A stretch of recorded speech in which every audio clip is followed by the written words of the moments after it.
Camerounaises, Camerounais, mes chers compatriotes, nous voici parvenus à la fin de l'année 2019, qui a été marquée par des événements politiques, sécuritaires, humanitaires et économiques graves. Dans mon message de fin de l'année 2018, j'avais dressé un tableau préoccupant de la situation générale de notre pays et espérais sincèrement que celle-ci s'améliorerait en 2019. Malheureusement, la situation a empiré. En cette fin d'année 2019, le Cameroun est un État sinistré du fait de l'obstination de M. Paul Biya à demeurer à la tête de l'État alors qu'il n'a plus rien à offrir au pays. Jamais un homme n'aura autant sacrifié pour son ego la vie de ses compatriotes, toutes catégories sociales confondues. Le conflit armé dramatique que le régime en place impose aux compatriotes des régions du nord-ouest et du sud-ouest perdure. Et malgré l'évidence que nul ne pourra gagner cette guerre par les armes, le pouvoir refuse la tenue d'un dialogue sincère pour y mettre fin. Le bilan de cette guerre fratricide est terrible. Sur le plan humanitaire, environ 3 000 et 12 000 morts selon les sources parmi les populations civiles, des centaines d'éléments des forces de défense et de sécurité tombés armes à la main, plus de 50 000 réfugiés au Nigeria, des centaines de milliers de déplacés internes, des centaines de villages détruits, une pratique généralisée de la torture, des actes de barbarie et des exécutions extrajudiciaires, des arrestations et des détentions massives. Sur le plan économique et social, l'arrêt des activités de nombreuses entreprises installées dans ces régions, des milliers d'emplois détruits dans un pays miné par un chômage élevé, notamment parmi les jeunes, et les 2 régions déclarées zones économiquement sinistrées par le gouvernement. Bien qu'à l'expérience, M. Biya soit peu crédible devant l'opinion nationale et internationale sur sa capacité à tenir ses engagements, nous lui avons accordé le bénéfice du doute lorsqu'il a annoncé le 2 septembre 2019 l'organisation d'un grand dialogue national. Nous le croyions mu par un sursaut patriotique devant le drame humanitaire et les menaces à l'intégrité territoriale liées à la situation du nord-ouest et du sud-ouest. C'est dans cette optique que le MRC, lors des consultations ayant précédé le grand dialogue national, a proposé au Premier ministre une démarche inclusive et méthodique visant à mettre en œuvre une solution durable à la crise dans le nord-ouest et le sud-ouest. Cette démarche comportait entre autres les points suivants. Libération de toutes les personnes détenues dans le cadre de la crise anglophone. Cessez-le-feu négocié avec les groupes armés. Retrait des forces de 3e catégorie du nord-ouest et du sud-ouest. Mise en place d'un comité de désarmement, démobilisation, réinsertion. Assistance humanitaire et financière d'urgence pour le retour des déplacés et des réfugiés et leur insertion. Mise en place d'une commission vérité, justice et réconciliation. Lancement du large dialogue national inclusif avec l'accompagnement de la communauté internationale. Le large dialogue national inclusif que commande la situation du pays doit traiter d'autres sujets importants, notamment la réforme du système électoral, la réforme de nos institutions, la garantie du respect des droits humains fondamentaux et des libertés publiques, la garantie de l'indépendance de la justice. Pour qu'un tel dialogue soit vraiment utile, et pour des raisons d'efficacité, Il doit être porté par une commission préparatoire chargée de régler, dans le cadre des projets de texte à soumettre à l'approbation des participants à son ouverture, un certain nombre de questions pratiques indispensables à sa bonne tenue. Il s'agit notamment du projet d'ordre du jour, des dates et du calendrier de l'événement, de l'organisation du bureau du dialogue, de l'organisation des débats et des modalités de prise de décision, de l'affirmation du caractère obligatoire des résolutions du dialogue, du calendrier de mise en œuvre de ces résolutions, du mécanisme de suivi de cette mise en œuvre. C'est dans cet esprit que le MRC a proposé, pour la réussite du grand dialogue national tenu en septembre dernier, la prise en compte des exigences suivantes.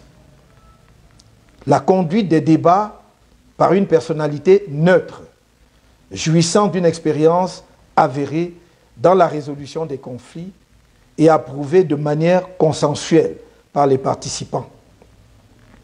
L'implication de la communauté internationale et de certaines puissances, notamment les Nations Unies, l'Union africaine, l'Union européenne, les États-Unis, la France, la Grande-Bretagne, l'Allemagne, le Canada, au regard de la grande méfiance entre les parties, de l'expérience des organisations et des puissances en question dans la résolution des conflits et de la crédibilité qu'elles apporteraient à ce processus. La plus grande couverture médiatique du grand dialogue national est la diffusion intégrale des débats afin d'assurer la transparence des travaux. Hélas, c'était sans compter avec la nature du pouvoir en place. Fidèle à lui-même, il a utilisé le grand dialogue national comme une ruse pour gagner du temps face à la pression internationale, au lieu d'en faire une démarche sincère visant à trouver des solutions consensuelles et durables aux défis auxquels est confronté notre pays, particulièrement dans le nord-ouest et le sud-ouest.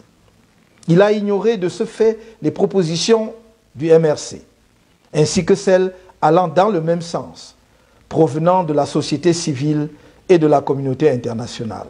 C'est le lieu de rappeler qu'à la cérémonie d'ouverture officielle de ce grand dialogue national, le 30 septembre 2019, le sultan des Mamoun avait prononcé un discours courageux et bien inspiré, qui épousait les propositions de réforme du MRC et de toutes les organisations nationales et internationales soucieuses de travailler à la reconstruction d'une paix durable dans notre pays. Il posait également la question centrale de l'alternance à la tête de l'État.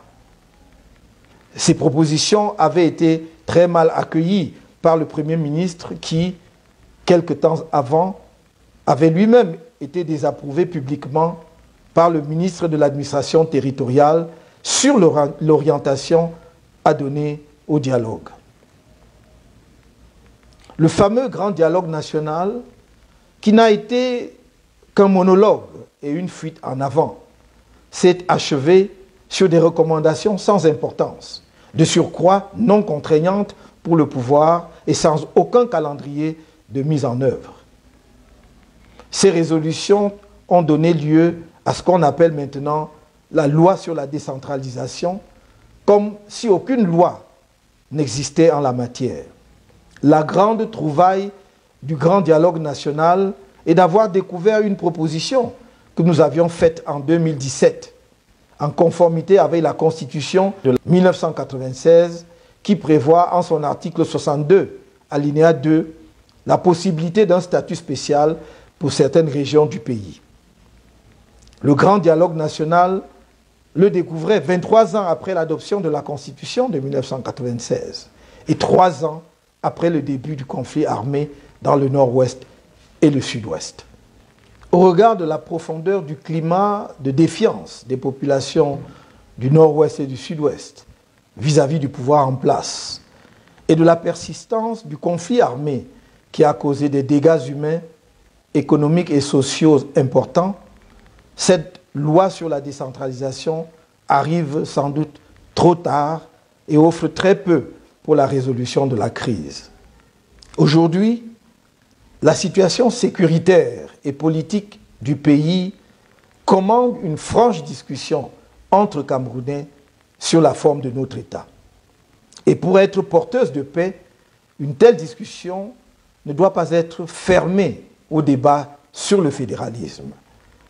Faire cette affirmation n'est point faire l'apologie de la sécession ou du séparatisme, car il convient de le souligner. De nouveau, le fédéralisme n'est pas synonyme de séparatisme ou de sécession. La position du MRC sur le séparatisme est connue et constante. La sécession n'est pas une option. Cependant, nous sommes convaincus qu'il faut dialoguer avec tous les Camerounais, sans exception, y compris ceux qui défendent pour le moment la thèse de la sécession, les fédéralistes, les centralistes, qu'ils soient au Cameroun ou de la diaspora. C'est d'ailleurs l'unique voie qui reste au pouvoir en place pour éviter le risque d'implosion du pays. C'est une question de pragmatisme. On ne cherche pas à faire la paix avec ceux de son bord, mais avec ceux avec qui on est en désaccord. Dans le cadre de la nouvelle loi sur la décentralisation, l'article 246, selon lequel les futurs maires de villes placés à la tête des communautés urbaines devront être désormais des personnalités autochtones, vient s'ajouter à celui qui dispose que les chefs des exécutifs régionaux doivent également être des autochtones. De telles dispositions sont une négation de la citoyenneté et de la démocratie. Elles établissent dans notre pays une exclusion politique incompatible avec la République et les principes démocratiques.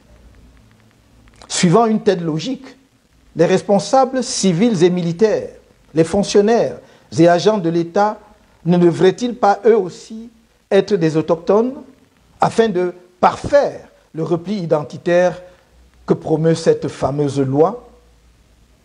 Une telle approche de la citoyenneté et du vivre ensemble ne s'inscrit pas dans notre vision du Cameroun. Le Cameroun est une nation qui appelle ses enfants, sans distinction d'origine, sur tous les fronts, celui du développement comme celui de la défense de l'intégrité de notre territoire. C'est un même peuple qui communie dans ces moments de joie et qui souffre quand le malheur frappe une partie de lui-même. C'est le lieu pour moi de dire combien je ressens et partage le drame presque oublié des populations de la région de l'extrême nord, encore confrontées à la violence endémique de la secte Boko Haram. Tout en saluant le courage et les sacrifices des soldats engagés sur ce front, je ne peux m'empêcher d'attirer une fois de plus l'attention des hauts responsables de l'armée et des forces de sécurité sur les violations importantes des droits de l'homme de nos compatriotes dans cette région, pris entre deux feux. La chaîne judiciaire devrait, quant à elle, reprendre les droits qu'elle n'aurait jamais dû abandonner aux acteurs de la sécurité. Chers compatriotes, nous ne prêterons pas le flanc aux vaines polémiques et calomnies qui sont le propre de ceux qui ont échoué à répondre aux attentes légitimes des populations qui avaient placé leur confiance en eux. Nous sommes familiers des manœuvres de M. Biya qui, à l'heure du bilan, brandit le spectre sensible de l'autochtonie pour détourner le regard des indicateurs économiques, financiers, sociaux et politiques permettant de mesurer froidement son échec total sur ces registres. Le but est de distraire les Camerounais de l'essentiel. Notre aspiration commune à l'édification d'un Cameroun prospère au bénéfice de tous. À cet égard, notre conviction est que tous nos compatriotes, quelles que soient leurs appartenances communautaires, religieuses ou sociales, leur lieu de résidence, ont le droit de mener une vie qui leur donne satisfaction grâce à un travail à la mesure de leur talent et des revenus décents, en ayant acquis une éducation et une formation professionnelle adéquates. Ils ont le droit d'accéder à un logement décent, à l'eau potable, à l'énergie, aux services de transport et de télécommunication. Notre objectif n'est pas de construire des barrières de haine entre les communautés, ni de fonder une société où une infime minorité s'enrichirait de manière indue aux dépens du plus grand nombre, mais de bâtir une nation dans laquelle toutes ses composantes vivraient dans une harmonie intercommunautaire, jouissant équitablement des fruits de la prospérité du pays. Telle est mon ambition pour notre pays. Telle est l'ambition du MRC. C'est cette ambition qui fonde également l'impératif de réformer l'État, afin de donner aux entités régionales ou fédérées et aux communes les moyens de se déployer plus efficacement au service de leur population, l'État veillant à un développement équilibré de l'ensemble des composantes de la collectivité nationale. Il s'agit d'une question urgente d'équité et de justice sociale entre les composantes de la nation. Dans un pays dont plus de 80% de la population a moins de 35 ans, formant une jeunesse massive, désœuvrée et désespérée face au manque de perspectives. Il serait fastidieux de se livrer à une énumération des éléments illustratifs de la ruine économique et sociale de notre pays, dans un régime caractérisé par une grande tolérance à la corruption aggravée par l'impunité, un manque d'anticipation, une tendance à subir les événements plutôt qu'à en influencer le cours, une carence d'objectifs et d'indicateurs d'évaluation et de contrôle des performances, qu'il s'agisse des programmes économiques ou des entreprises publiques. Il suffit de citer parmi les cas récents le fiasco de la Cannes 2019 et le scandale des détournements de fonds y afférents qui, étonnamment, n'ont suscité aucune enquête, encore moins la sanction des auteurs. La déconfiture des entreprises publiques dont les pertes se chiffrent en centaines de milliards de nos francs. La surévaluation des coûts des projets et le dépassement des délais dans la réalisation des infrastructures de toutes sortes, en l'occurrence les routes, les ponts, les barrages hydroélectriques, etc. Un seul exemple. 7 ans après le démarrage du projet de barrage de Memvele, alors que les Camerounais attendaient 230 mégawatts de ce barrage qui a coûté 430 milliards de francs CFA, soit 3 fois le prix normal, ils ne reçoivent que 80 mégawatts. Camerounaises, Camerounais, chers compatriotes, le 7 octobre 2018 a eu lieu l'élection présidentielle. Vous m'avez fait confiance, mais votre victoire a été volée dans des conditions de fraude massive et ignoble dont vous avez été les témoins. Face à ce hold-up électoral et au regard des graves problèmes politiques du pays, le MRC et ses alliés ont engagé un plan national de résistance avec pour point culminant l'organisation de marches blanches pacifiques. Ces marches pacifiques visaient à obtenir la fin de la guerre dans les régions du nord-ouest et du sud-ouest. Le recomptage des voix, bureau de vote par bureau de vote, en croisant les procès-verbaux avec des listes d'émargement. L'arrêt de la succession de gré à gré au sommet de l'État. La clarification du fiasco du retrait à notre pays de l'organisation de la Cannes 2019 et du scandale financier qui l'a entouré. Les marches organisées ont donné lieu à une répression armée d'une barbarie sans précédent dans notre pays, puis à des vagues d'arrestations illégales, des actes de torture, des violations massives des droits humains fondamentaux, à l'emprisonnement des centaines de militants et sympathisants du MRC et même de simples passants, enfin à des actes de barbarie judiciaire posés par une justice totalement aux ordres. Les épreuves que j'ai endurées personnellement à la suite de ces tristes événements ne m'ont pas affecté autant que les brutalités infligées injustement à des jeunes, des mères de famille et à de nombreux autres camarades dont le seul crime est d'avoir cru à l'alternance par les urnes et dans la paix dans leur pays.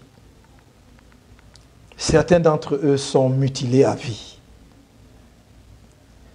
De cette douloureuse épreuve, le MRC est sorti fortifié et déterminé plus que jamais à lutter pour libérer notre peuple.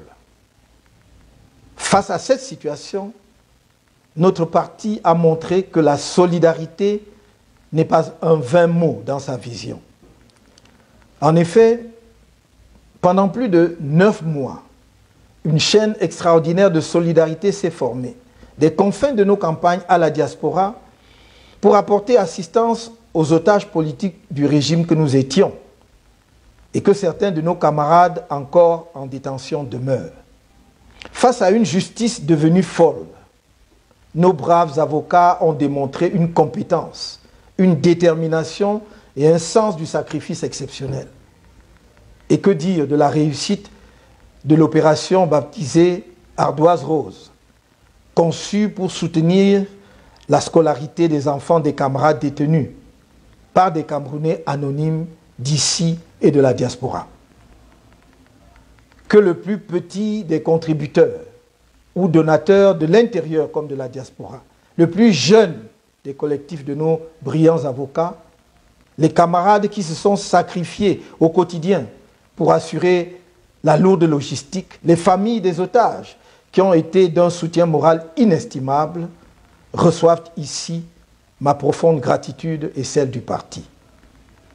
J'ai une pensée particulière pour ceux et celles dont les familles se sont disloquées, pour ceux et celles qui ont perdu des proches pendant leur détention illégale, et pour tous ceux et celles qui ont perdu leur emploi ou vu leurs affaires péricliter pendant ce même temps.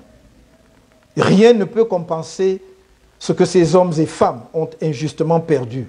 Néanmoins, je veux leur dire que le MRC met tout en œuvre afin qu'il soit un jour dédommagé par l'État du Cameroun. Les procédures internationales engagées en ce sens suivent leur cours, alors que celles visant toutes les personnes responsables des actes de torture et de traitements dégradants sur nos militants et sympathisants sont pratiquement bouclées. Le 5 octobre dernier, des centaines de prisonniers politiques du régime, y compris moi-même, ont été relâchés. Mais je ne me sens pas libre, car le vice-président du MRC, Mamadou Yacouba Mota, car Sylvanus Moutaga, Nana et 12 autres camarades injustement condamnés dans le cadre du mouvement d'humeur survenu le 22 juillet 2019 à la prison centrale de Kondengui restent derrière les barreaux. 19 militants du MRC qui comparaissaient libres ont été arbitrairement condamnés par le tribunal de première instance de Bonanjo à Douala le 29 novembre dernier à 6 mois de prison ferme. Plus d'une centaine de militants ayant eux aussi obtenu la liberté provisoire comparaissent libres devant divers tribunaux de Yaoundé et courent le risque de condamnation ferme. Toutes ces vies brisées par la dictature brutale qui tient notre pays en otage depuis près de 40 ans l'ont été dans le cadre d'un complot d'État contre la démocratie. Un tel complot n'aurait cependant pu être réalisé sans la complicité active de quelques fonctionnaires de l'administration, de magistrats, de différents responsables des services de sécurité et de renseignement. ils ont autant piétiné la loi qu'ils ont brutalisé des militants et sympathisants du MRC et des organisations alliées à toutes les étapes de la procédure.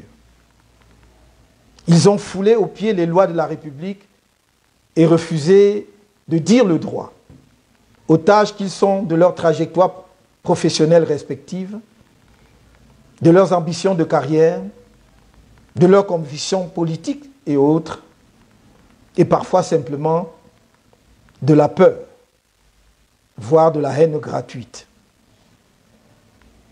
Permettez-moi ici de saluer le courage exceptionnel des camarades qui se sont mobilisés, alors même que le projet de nous condamner à mort était déjà dévoilé, pour protester contre les vagues d'arrestations sur des bases ethniques les 26 et 28 janvier 2019. C'est également l'occasion pour moi de dire toute ma gratitude et celle du MRC à tous ceux qui, dans la diaspora et au Cameroun, parfois anonymement, se sont mobilisés pour faire arrêter la forfaiture judiciaire du régime. Je salue de manière spéciale l'exceptionnelle mobilisation de la communauté internationale, de mes nombreux collègues étrangers et des nombreuses sociétés savantes pour notre libération. Camerounaises, Camerounais, chers compatriotes, le 10 novembre dernier, M. Paul Biya a convoqué le corps électoral pour le double scrutin législatif et municipal pour le 9 février 2020. Cette décision, intervenue dans un contexte politique, sécuritaire, social, économique et humanitaire critique, est un défi lancé au peuple camerounais. Elle constitue un déni assumé des graves problèmes que connaît le pays, notamment de la guerre civile en cours depuis 3 ans dans le nord-ouest et le sud-ouest et le hold-up électoral perpétré par le régime au terme du scrutin présidentiel du 7 octobre 2018. Elle intervient alors que toutes les personnes sensées, toutes les organisations nationales et internationales désireuses du bien-être du peuple camerounais appellent à la restauration de la paix et à l'apaisement du climat politique avant la tenue de ces élections. Le 25 novembre 2019, le Conseil national du Mouvement pour la Renaissance du Cameroun, exceptionnellement étendu aux responsables des fédérations départementales du parti, a pris la résolution de la non-participation du MRC à ce double scrutin du 9 février 2020, principalement pour 2 raisons. La persistance de la guerre dans les régions du nord-ouest et du sud-ouest et le refus du pouvoir de réviser de façon consensuelle le système électoral avant toute nouvelle élection. Tenir des élections dans notre pays, dans les conditions actuelles, c'est, d'une part, donner le message terrible aux populations anglophones du nord-ouest et du sud-ouest qu'elles ne sont pas des Camerounais. Et, d'autre part, aller vers une nouvelle crise post-électorale, car les mêmes causes produiront les mêmes effets. Le pouvoir en place ne peut tenir ces élections sans risque de contestation qu'uniquement avec ses alliés traditionnels et ceux qui l'ont rallié à l'occasion de l'élection présidentielle de 2018. J'ajoute que s'agissant de la guerre dans le nord-ouest et le sud-ouest, le gouvernement dissimule les chiffres réels sur les pertes en vies humaines en général et en particulier dans les rangs de nos forces de défense et de sécurité. Cependant, des sources crédibles font état des pertes bien plus importantes que celles officiellement annoncées. Il y a une interdépendance entre la réforme consensuelle du système électoral, la qualité des élections et le retour de la paix dans les régions anglophones une fois la guerre civile arrêtée. En effet, l'un des problèmes majeurs à l'origine de la crise anglophone n'est-il pas le discrédit et l'absence de légitimité des élites du Nord-Ouest et du Sud-Ouest inféodées au pouvoir en place? Or, seules des élections transparentes et justes peuvent garantir ce crédit politique et cette légitimité en permettant aux populations concernées de désigner les dirigeants de leur choix. Chers compatriotes, comme j'ai eu à le dire, la lutte sera longue. Mais il ne tient qu'au peuple camerounais de se mobiliser pour obtenir la victoire à brève échéance. La lutte de libération de notre pays a plus que jamais besoin de la mobilisation de tous et de l'engagement de chacun. Au moment où nous engageons la phase 3 du plan national de résistance. Cette troisième phase s'organise autour des points suivants. 1. Mettre tout en œuvre pour obtenir la libération dans les meilleurs délais possibles de nos camarades, militants et sympathisants, prisonniers politiques encore injustement détenus. 2. Assurer la réussite du boycott du double scrutin prévu le 9 février 2020, car la tenue de ces élections conduira à une impasse et aggravera le conflit armé dans le Nord-Ouest et le Sud-Ouest, autant que les tensions politiques dans le pays. Il s'agit donc d'une action de salut national qui va au-delà des clivages partisans, linguistiques, ethniques, religieux, etc., qui n'expose la vie d'aucun citoyen camerounais, mais offre à chacun une occasion d'exprimer son désaccord avec la conduite des affaires du pays sans courir aucun risque. Ne l'oubliez pas, le vote n'est pas obligatoire au Cameroun. Vous n'encourrez donc aucune sanction si vous décidez, comme je vous le demande, de ne pas aller voter. 3. Au cas où le pouvoir passerait en force, comme à son habitude, 2 types d'actions seront engagés. Premier type d'action, mobiliser la population afin qu'elle fasse entendre ses revendications par toutes les voies pacifiques.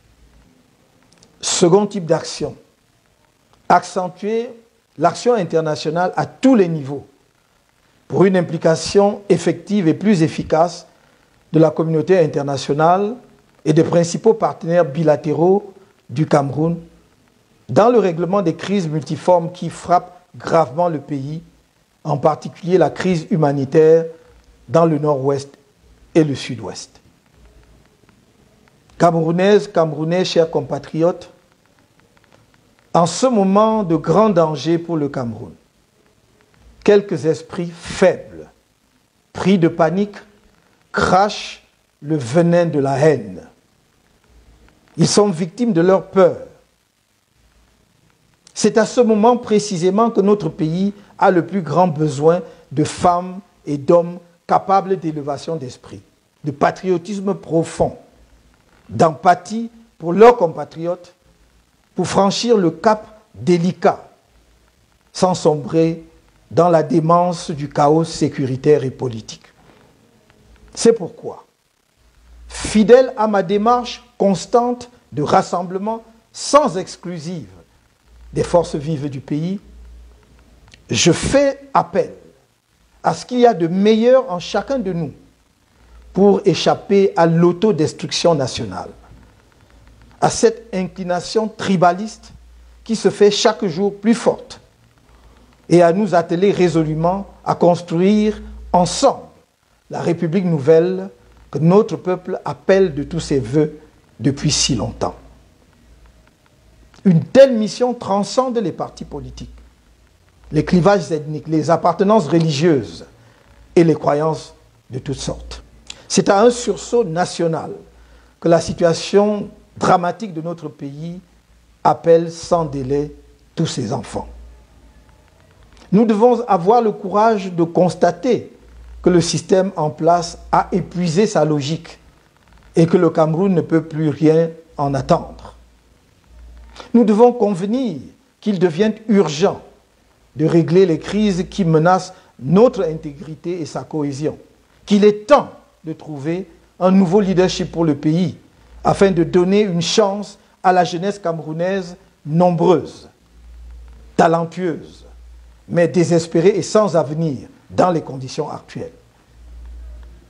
Je sais qu'il y a suffisamment de talents humains et de ressources dans notre pays pour lui garantir un avenir radieux. Résistons. Un bel avenir nous attend. Je vous souhaite une heureuse année 2020. Vive la résistance nationale pacifique. Vive le Cameroun.